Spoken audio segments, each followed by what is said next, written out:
So this is going to present a historical song.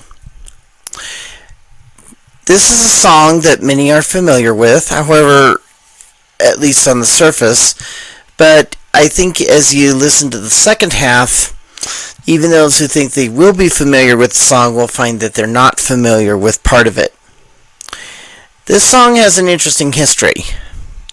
This song was originally composed by a man by the name of W. Phelps. And while W. Phelps did some good work and appears for a time to have been on fire for doing good work, he was a very mentally and spiritually unstable man. And I'm not here to judge W. Phelps and his motives. That's only between he and the Lord to do.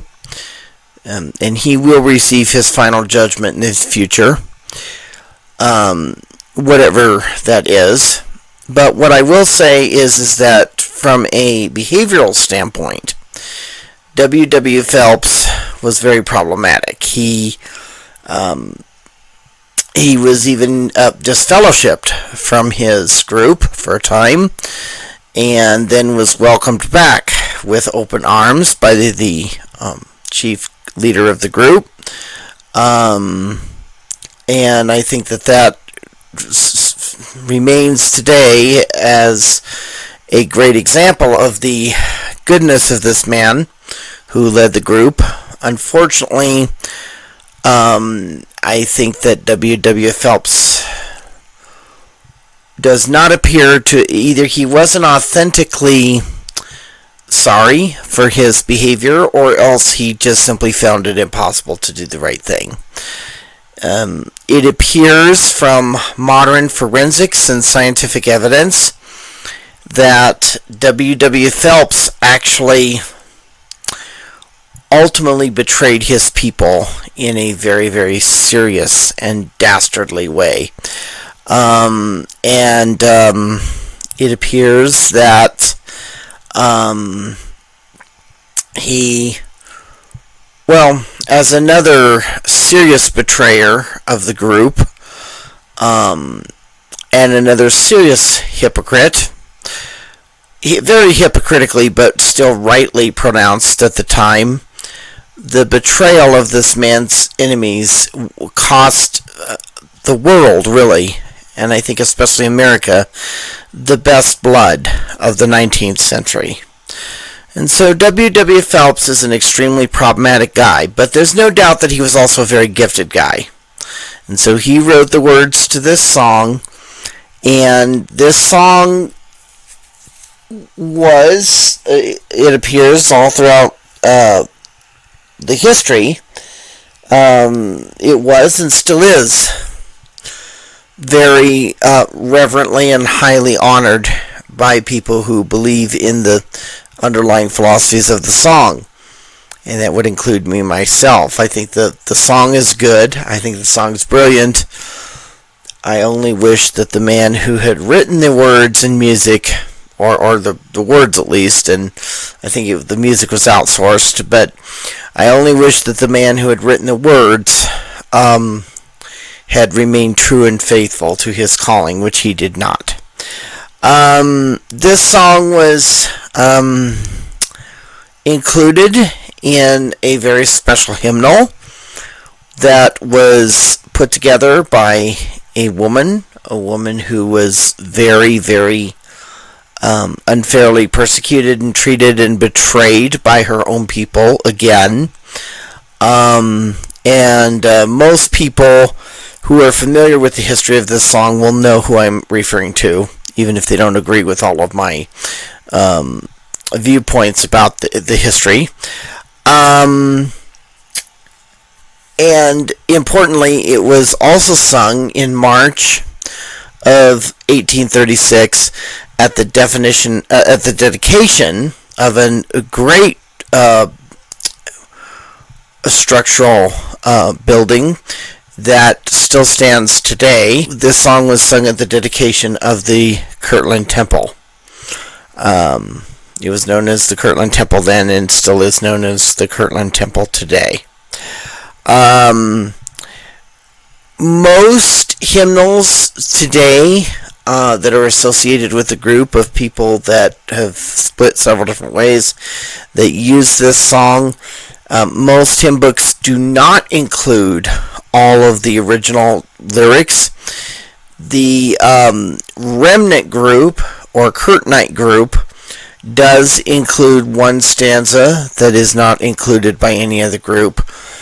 And one of the most apostate groups of modern times, the Community of Christ, also includes a modified version of the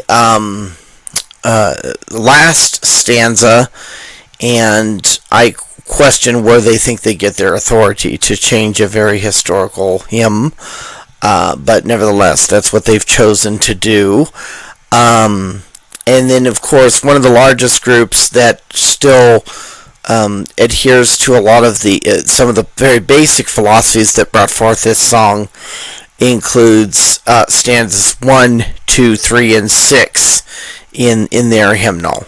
I have tried to include all of the original lyrics in this version. And we probably should talk about the fourth stanza just a little bit.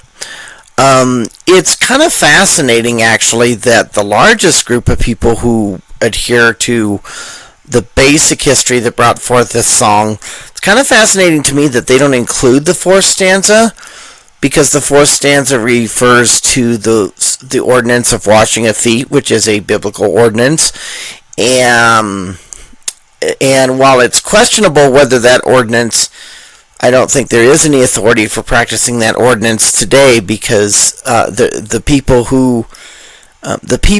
were to be allowed to practice that ordinance under some very specific boundaries and limitations, which they never really complied with, and so I think they lost the authority to practice that ordinance very early on in the history.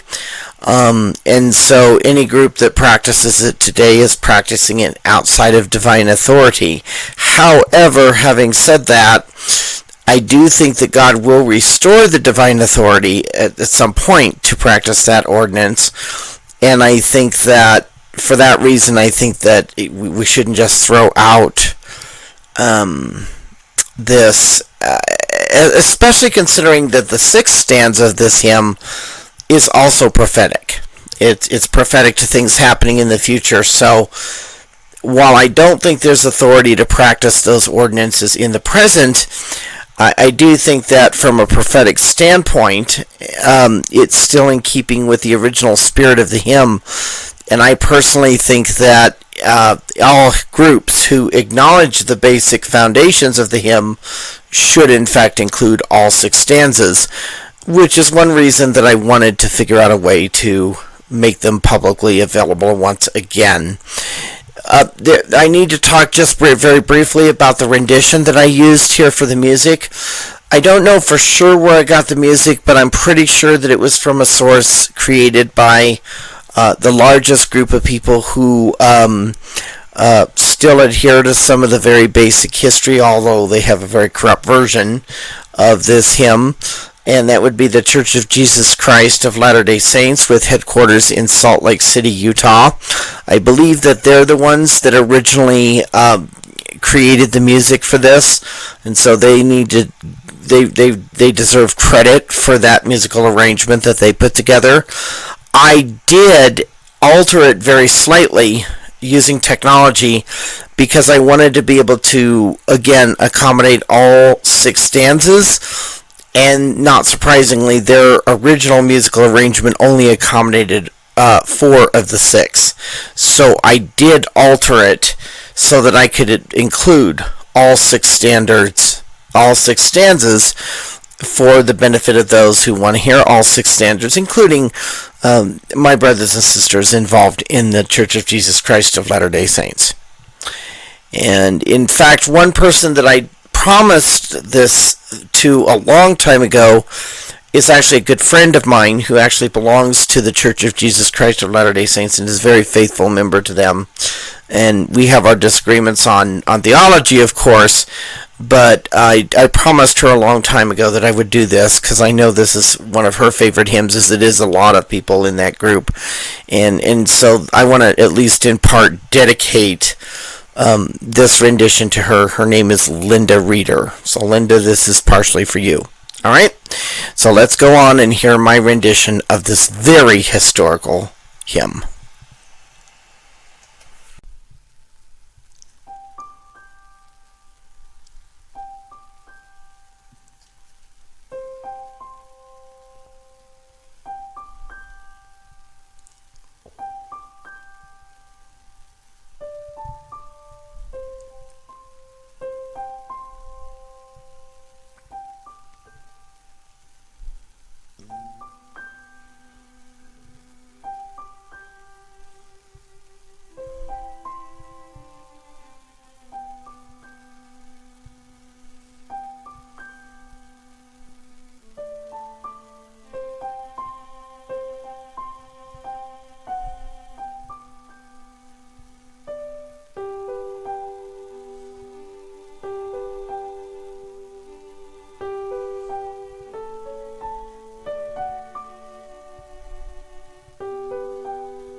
The Spirit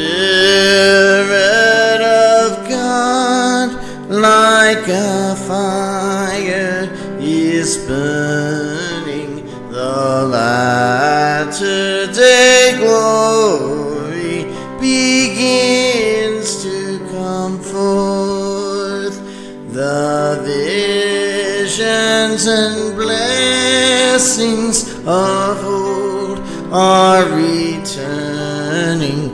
The angels are coming to visit the earth. We'll sing and we'll shout with the armies of heaven. Hosanna, Hosanna to God and the Lamb. Let glory to them in the highest be given, and so forever and ever. Amen and amen.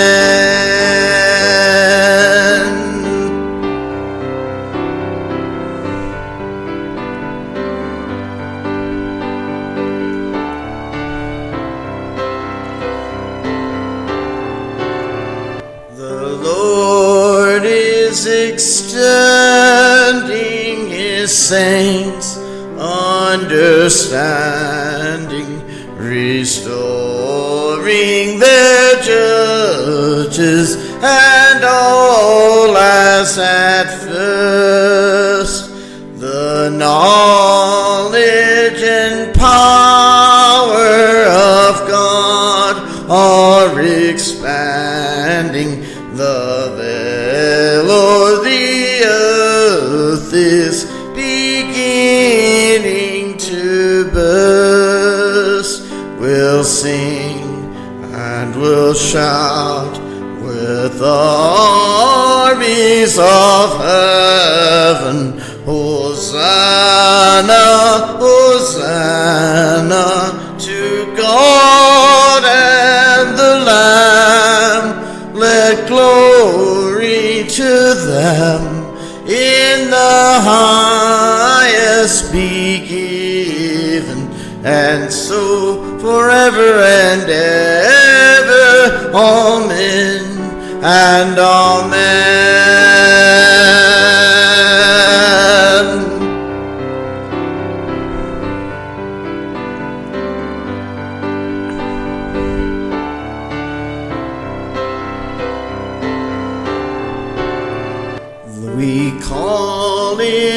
our solemn assemblies, the Spirit to spread forth the kingdom of heaven abroad, that we through our faith may begin to inherit the visions and blessings and glories of God. We'll sing and we'll shout with the armies of heaven, Hosanna, Hosanna to God and the Lamb. Let glory to them in the highest be given, and so forever and ever. Amen and amen.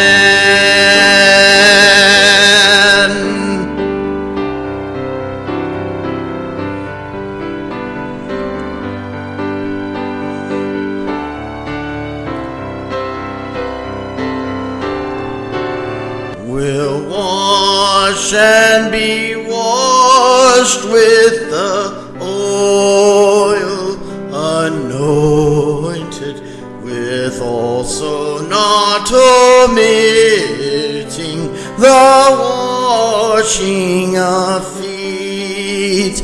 For he that receiveth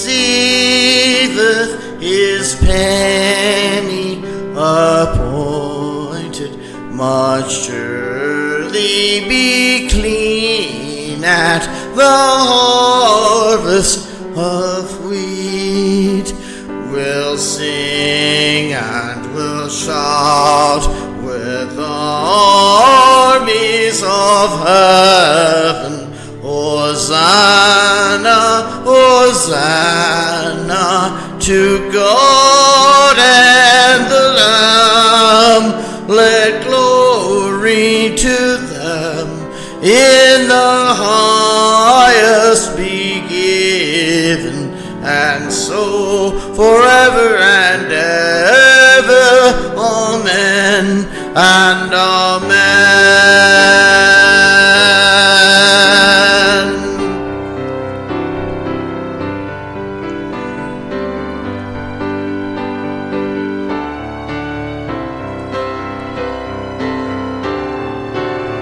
Old Israel who fled from the world for his freedom must come with the pillar and cloud. Amen. As Moses and Aaron and Joshua lead them and feed them with manna from heaven again. We'll sing and we'll shout with the armies of heaven, Hosanna, Hosanna to God and the Lamb. Let glory to them in the highest be given, and so forever and ever. Amen and amen.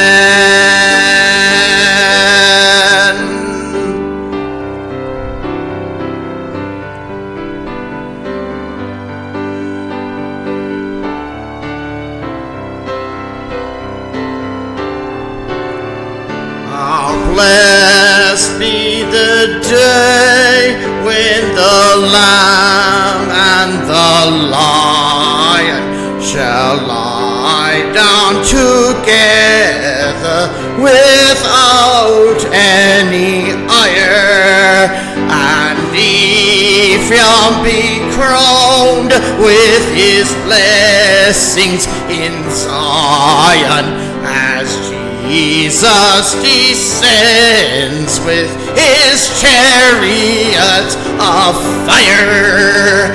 We'll sing and we'll shout with the armies of heaven. Hosanna, Hosanna to God and the Lamb.